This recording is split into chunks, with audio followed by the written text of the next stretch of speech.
Whether you're pulling up footage of a car accident, a home break-in, or just checking to see if your Amazon packages have been delivered, security cameras provide more peace of mind than any other smart home improvement. And today, it's easier than ever for homeowners to do a DIY installation. Unfortunately, not all security cameras are made equal, and not all installs are done correctly.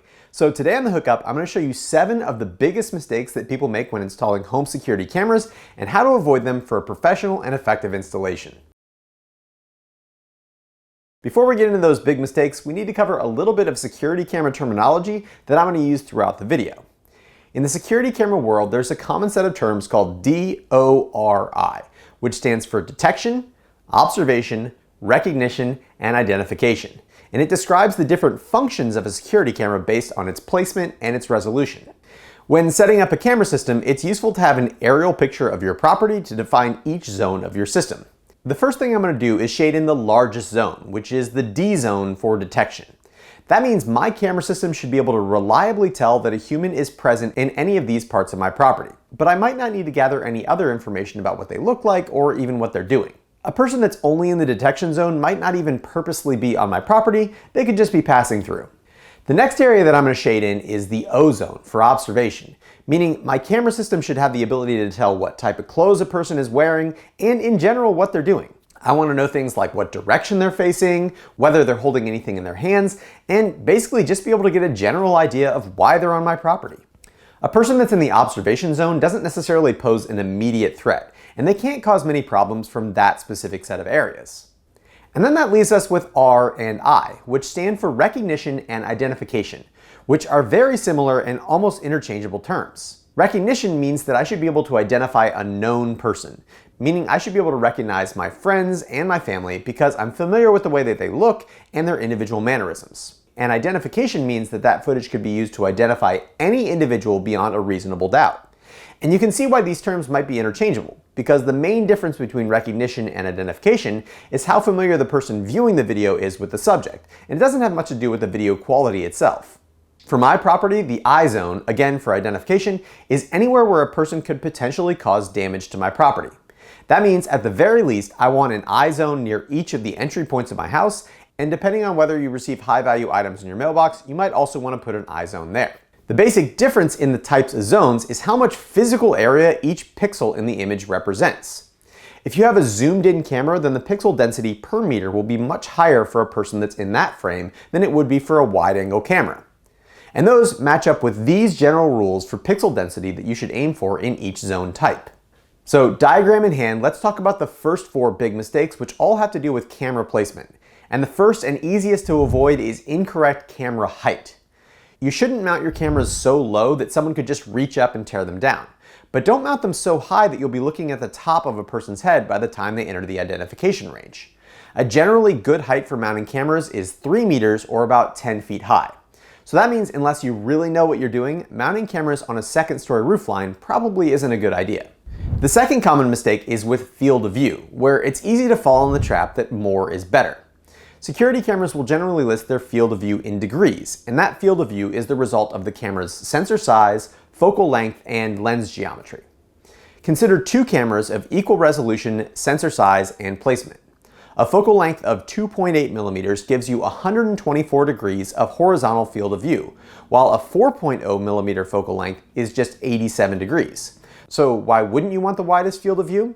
Using 200 pixels per meter, which is a conservative estimate for the minimum pixel density required for the identification zone, you can see that a 2.8 millimeter focal length gives a significantly smaller identification zone than a 4 millimeter camera. So while wide angle cameras excel in detection and even observation, it's much more difficult to use them correctly for identification. The best solution is to try to cover as much of the observation zone as you can with a single camera.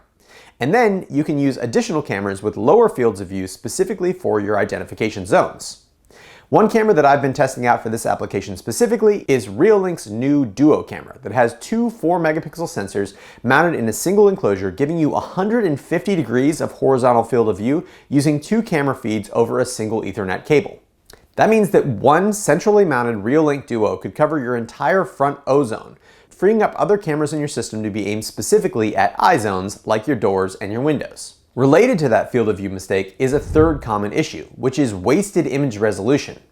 A camera with half of its image staring at a wall is not particularly useful, and it can actually cause issues with exposure at night due to the bright reflection of the infrared night vision LEDs off of those surfaces.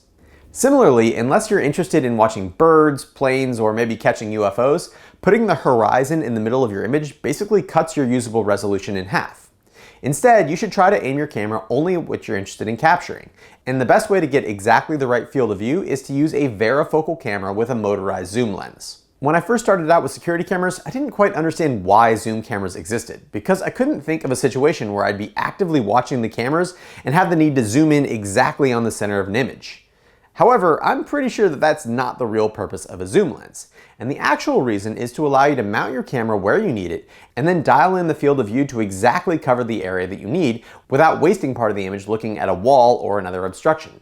Narrow side yards present a particularly difficult challenge because maximizing the camera's vertical field of view usually also comes with an increased horizontal field of view, and that usually just stares at the wall. However, this is another good application for a dual lens camera, like this one from Lorita that has two aimable 4-megapixel lenses to be able to point in opposite directions rather than needing to aim down the middle.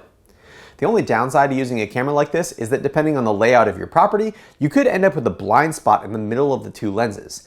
And that leads me to the fourth and final positioning mistake, which is you gotta watch out for your camera's back. We've established that you wanna have each entry point in your house in an eye zone, but it's also important to cover any path that would allow access to your cameras. If a path exists for an intruder to walk up to your camera without being recorded, then there's a chance that your camera could be disabled without capturing any footage. In certain positions, like an inside corner, a camera can cover all the possible paths to itself. But in other positions, it isn't possible, and you should plan to have any other paths covered by another camera's field of view. So moving on from camera positioning, let's talk about some mistakes related to camera selection. One of the most difficult decisions that you're going to have to make when picking out a security camera system is deciding which compromises you're willing to make to satisfy your desired security level, budget, and your installation abilities. Power over Ethernet NVRs send both power and data through a single Ethernet cable and pack quite a few advanced features for a relatively low price. However, the downside is that they require you to run cables to each of your cameras from a central location in your house, which generally means crawling around in your attic and drilling holes in your soffits, which I understand is not for everybody. However, it is my personal opinion that if you want the most ideal system possible and you don't feel comfortable crawling around in your attic, you should budget a little extra money per camera and hire a low voltage wiring contractor in your area to run your Ethernet cables. A typical price is around $75 to $150 per run, which I understand basically doubles the price of a typical 8-camera NVR, but it is well worth it if you want the best camera system possible. And it future-proofs you if you ever want to upgrade your cameras in the future, because you only need to run those cables one time. If your security needs are a little bit lower and you're comfortable only recording motion events, which means you may sometimes miss an occasional event, then wireless battery-powered cameras are another option. The obvious upside to these cameras is their ability to be installed in minutes instead of hours, and they generally have really polished mobile apps. But that convenience comes with an inevitable trade-off in security, the hassle of needing to recharge batteries or install solar panels, and depending on which brand you choose, there might also be a monthly fee associated with using your cameras. That said, battery cameras are definitely better than no cameras, so if that sounds like your best option, I'm currently in the middle of testing the 9 most popular battery cameras on the market, so subscribe and stay tuned for that video. On to mistake number 6, which has to do with something called color night vision. Most cameras are equipped with infrared LEDs that are barely visible to the human eye, but they're able to light up a camera's image enough to see pretty clearly at night. However, because everything is being lit with infrared light instead of the full color spectrum, the resulting video is always in black and white. And that can sometimes make people's faces look a little different, and it makes it impossible to tell the color of a car or the color of somebody's clothes. As a solution to this problem, a new type of camera has become more and more common. Different brands use different names like Color View, Light Hunter, and Night Color, but they all pretty much do the same thing, which is capture nighttime footage in full color. That sounds great, right? Well, the problem is that you can't beat physics, and you can't really change the amount of light that's available to capture. As a result, there are a fairly limited number of ways to get a dark image to appear light, and most of them come with a trade-off. Color night vision is definitely a useful tool, but for observation and identification purposes, it just isn't as good as infrared night vision. The best solution is to have that single wide-angle camera that covers your detection zone use color night vision. That allows you to collect useful color data about cars and clothes while still getting the superior night vision capabilities of infrared cameras for each of your cameras in an eye zone. And on to the last mistake, number 7, which is one of the most important in my book, and that is making sure you have AI person and vehicle detection. Don't buy a camera system without it, period. If you're ever planning on using motion events to look through your footage, or even worse, get notifications on your phone, then having person and vehicle detection is an absolute must. Without it, you're going to constantly be alerted for moving bushes, shadows, trees, and wildlife. And believe me when I tell you, it won't take long for you to get sick of all the false alerts and just turn off notifications completely, meaning you're going to miss all the ones that are actually important. Person and vehicle detection systems use something called computer vision to analyze motion events to figure out if there's actually a car or a person in the frame.